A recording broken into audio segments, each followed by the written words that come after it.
ሰላም ጤና ይስጥልኝ ውድ የ24/7 ዜና ተከታታዮቻችን፣ የሰዓቱን ዜና ይዤ ቀርቤያለሁ። እስከ ፍጻሜው አብራችሁን ቆዩ። የምንለቃቸው መረጃዎች እንዲደርሳችሁ ላይክ፣ ሼር እና ሰብስክራይብ ማድረጋችሁ እንዳትረሱ በማለት ወደ ዜናው አለፍኩ። የቀድሞ የኢትዮጵያ አየር መንገድ የቦርድ ሊቀመንበር ግርማ ዋቄ የዩጋንዳ አየር መንገድ ዋና ስራ አስፈጻሚ ሆነው መሾማቸውን አንድ ከፍተኛ የሀገሪቱ ባለስልጣን ገለጸ። አቶ ግርማ አየር መንገዱን እንዲመሩ መሾማቸው የተገለጸው ትላንት ረቡዕ የዩጋንዳ ፕሬዝዳንት ዮዌሪ ሙሴቬኒ ጋር ከተገናኙ በኋላ ነው። የ81 ዓመቱ ሙሴቬኒ በዩጋንዳ ብሔራዊ ቤተ መንግስት ከአቶ ግርማ ጋር ትላንት ረቡዕ ሲገናኙ አየር ትራንስፖርትን በተመለከተ መነጋገራቸውን ገልጸዋል። የዩጋንዳ የወጣቶችና ህፃናት ጉዳዮች ሚኒስትር ባሉግሃራ በተረጋገጠ የኤክስ ገጻቸው ባሰፈሩት መልእክት ፕሬዝዳንት ሙሴቬኒ አቶ ግርማን የዩጋንዳ አየር መንገድ ዋና ስራ አስፈጻሚ አድርገው እንዲሾሙ አስታውቀዋል። ሚኒስትሩ በመልእክታቸው አቶ ግርማ የተሾሙት የፕሬዝዳንቱ ልጅና የዩጋንዳ ጦር አዛዥ በሆኑት ማሃዚ ካይኔሩጋባ ጥቆማ እንደሆነ ገልጸዋል። የዩጋንዳ አየር መንገድ እስካሁን ድረስ በይፋ ያለው ነገር የለም። አቶ ግርማ ለዩጋንዳ አየር መንገድ አዲስ ዋና ስራ አስፈጻሚ እስኪሾም ድረስ ባለው የሽግግር ጊዜ ተቋሙን ይመራሉ ተብሎ እንደሚጠበቅ የሀገሪቱ መገናኛ ብዙሃን ዘግበዋል። የዩጋንዳ አየር መንገድ ዋና ስራ አስፈጻሚ የነበሩት ጄኒፈር ባሙቱራጂ ከኃላፊነታቸው የለቀቁት በዚሁ ሳምንት ነበር። አየር መንገዱን አዲስ ዋና ስራ አስፈጻሚ ለመቅጠር የቅጥር ማስታወቂያ አውጥቷል። የ82 ዓመቱ አቶ ግርማ የኢትዮጵያ አየር መንገድ በተለያዩ ኃላፊነቶች አገልግለዋል። ከመጋቢት 2014 እስከ ሰኔ 2015 የአየር መንገዱ ግሩፕ የቦርድ ሊቀመንበር ነበሩ። አቶ ግርማን በቦርድ ሊቀመንበርነት የተኳቸው የኢትዮጵያ አየር ኃይል አዛዥ ሌተናል ጄኔራል ይልማ መርዳሳ ናቸው። የፕላስቲክ የጤና ጥቅም ላይ እንዳይውል ከተከለከሉት የፕላስቲክ ምርቶች ውስጥ እንደሚካተት ተገለጸ።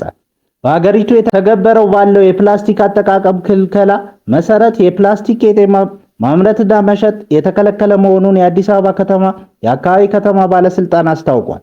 የባለስልጣኑ ዋና ስራ አስኪያጅ አቶ ዲዳ ድሪባ በተፈጥሯዊ ሳር ቄጤማ ምትክ እየቀረበ ያለው የፕላስቲክ ምርት በአካባቢና በጤና ላይ ከፍተኛ ብክለት እያስከተለ በመሆኑ ለመጠቀም ከተከለከሉት የፕላስቲክ ምርቶች ውስጥ እንደሚመደብ አብራርተዋል። ምርቱ አንድ ጊዜ ጥቅም ላይ ከዋለ በኋላ መልሶ ጥቅም ላይ ለማዋል የማይመች በመሆኑ በቀጥታ አካባቢን ይበክላል ያሉት ኃላፊው ምርቱ በሀገር ውስጥ የሚመረት ከሆነ እንዲቆም፣ ከውጭ የሚገባ ከሆነ ሊታገድ እንደሚገባ አስገንዝበዋል። በተጨማሪም እኛ የምናውቀውና የለመድነው ሕይወት ያለው አረንጓዴ የተፈጥሮ ቄጤማ እንጂ ፕላስቲክ አይደለም ብለዋል። ስራ አስኪያጁ አቶ ዲዳ ማብራሪያቸውን ሲቀጥሉ በክልከላው የተካተቱት ሁሉም ለአንድ ጊዜ አገልግሎት የሚውሉ የፕላስቲክ ምርቶች መሆናቸውን ጠቅሰው የምርቱ ውፍረትና መሰል መመዘኛዎች ከግምት ውስጥ እንደማይገቡ ተገልጿል። የክልከላው ዋና መስፈርት ምርቱ መልሶ ጥቅም ላይ የመዋል እድሉና ለአካባቢው በመበከል የሚኖረው አስተዋጽኦ ነው ተብሏል። ፋብሪካዎች የማምረቻ ማሽኖቻቸውን በማዘመን ለአካባቢ ተስማሚ ወደ ሆኑ ምርቶች እንዲሸጋገሩ ጥሪ የቀረበ ሲሆን ይህም እንደ ስጋት ሳይሆን እንደ አዲስ የሥራ እድል ሊታይ እንደሚገባ ተመላክቷል። የኢቢሲ አዲሱ ምዕራፍ መዓዛ ጥበባት ዲያቆን ዳንኤል ክብረት የቦርድ ሰብሳቢ ሆነው ተሾሙ። የሕዝብ ተወካዮች ምክር ቤት ዛሬ ባካሄደው 12ኛው መደበኛ ስብሰባ የኢትዮጵያ ብሮድካስቲንግ ኮርፖሬሽን ኢቢሲ የሥራ አመራር ቦርድ ሰብሳቢና አባላትን ሹመት በሙሉ ድምፅ አጽድቋል። በጠቅላይ ሚኒስትር ዶክተር አብይ አህመድ አቅራቢነት የጠቅላይ ሚኒስትሩ የማህበራዊ ጉዳዮች አማካሪ የሆኑት መዓዛ ጥበባት ዲያቆን ዳንኤል ክብረት የኢቢሲ ቦርድ ሰብሳቢ ሆነው ተሹመዋል። ዲያቆን ዳንኤል በማህበራዊ ባህላዊና ታሪካዊ ዘርፎች ባላቸው ጥልቅ ዕውቀትና በስነ ጽሑፍ ዘርፍ ባላቸው ሰፊ ተሞክሮ ተቋሙን ወደ ላቀ ደረጃ ያሸጋግራሉ ተብሎ ይጠበቃል። ምክር ቤቱ ከሰብሳቢው በተጨማሪ 6 አዳዲስና 3 ነባር የቦርድ አባላትን ሹመት አጽድቀዋል። የዘንድሮ ሹመት የቴክኖሎጂ፣ የጤና፣ የቱሪዝምና የሰላም ግንባታ ዘርፍ አመራሮችን ያካተተ መሆኑ ተቋሙ ዘመናዊና ተደራሽ እንዲሆን የታለመ መሆኑን ያሳያል። ዶክተር ወርቁ ጋቸና የኢትዮጵያ አርቲፊሻል ኢንተለጀንስ ኢንስቲትዩት ዋና ዳይሬክተር፣ ዶክተር መቅደስ ዳባ የጤና ሚኒስትር፣ ዶክተር እንደገና አበበ የቱሪዝም ሚኒስትር ዴኤታ፣ አቶ ቸርነት ገነነ የሰላም ሚኒስትር ዴኤታ፣ ዶክተር ጌታቸው ድንቁ የቀድሞ የኢትዮጵያ ብሮድካስቲንግ ባለስልጣን ዋና ዳይሬክተር በአዲስ አባልነት ተሾመዋል። በነባር አባልነት እንዲቀጥሉ የተወሰነላቸው አቶ ጃፋር በድሩ፣ አቶ ዩሱፍ ኢብራሂም፣ ዶክተር አብዱልዋጎ አብዱላሂ ናቸው። በሌላ ዜና ትራምፕን ለመግደል የሞከረው ግለሰብ የዕድሜ ልክ እስራት ተፈረደበት። ባለፈው የፈረንጆች መስከረም 2024 በዌስት ፓልም ቢች በሚገኘው የዶናልድ ትራምፕ የጎልፍ ክለብ አቅራቢያ የግድያ ሙከራ ሲያደርግ የተያዘው ራያን ሩት በትላንትናው ዕለት የዕድሜ ልክ እስራት ተፈረደበት።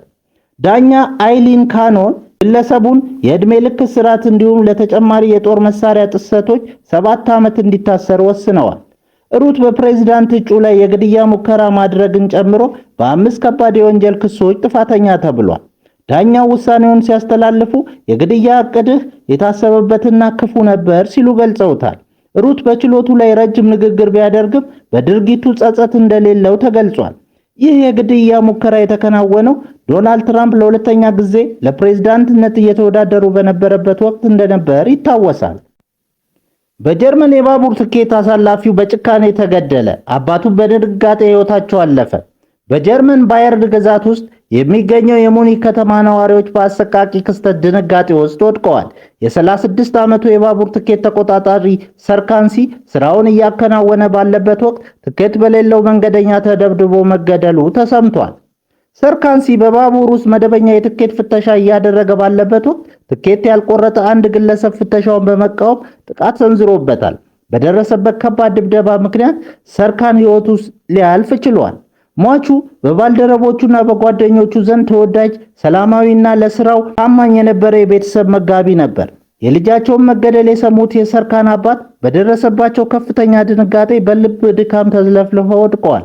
በሚያሳዝን ሁኔታ እርሳቸውም ሕይወታቸው ማለፉ ተረጋግጧል። በአሁኑ ወቅት ቤተሰቡ በአንድ ቀን 2 የምሰሶ ሰዎችን በማጣቱ ከፍተኛ ሐዘን ላይ ይገኛል።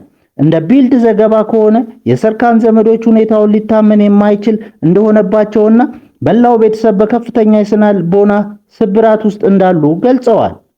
የጀርመን የባቡር ሰራተኞች ማህበርም በሰራተኞች ላይ እየደረሰ ያለው ተደጋጋሚ ጥቃት በአስቸኳይ መፍትሄ እንዲያገኝ ጥሪ አቅርበዋል።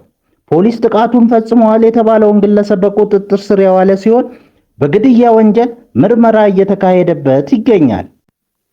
በማዕከላዊ ናይጄሪያ ከዋራ ግዛት ካያማ አውራጃ ታጣቂዎች 170 ሰዎች ከገደሉ በኋላ ፕሬዝዳንት ቦላ ቲኑቡ የሀገሪቱን ጦር ወደ አካባቢው ማሰማራታቸውን ጽሕፈት ቤታቸው አስታወቀ።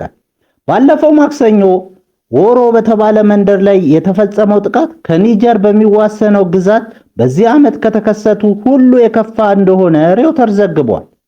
ከዋራ እስላማዊ መንግስት በምዕራብ አፍሪካ ግዛት የተባለው ቡድን እና ሌሎች ታጣቂዎች ተደጋጋሚ ጥቃትና የጅምላ እገታ የሚፈጸሙበት ነው።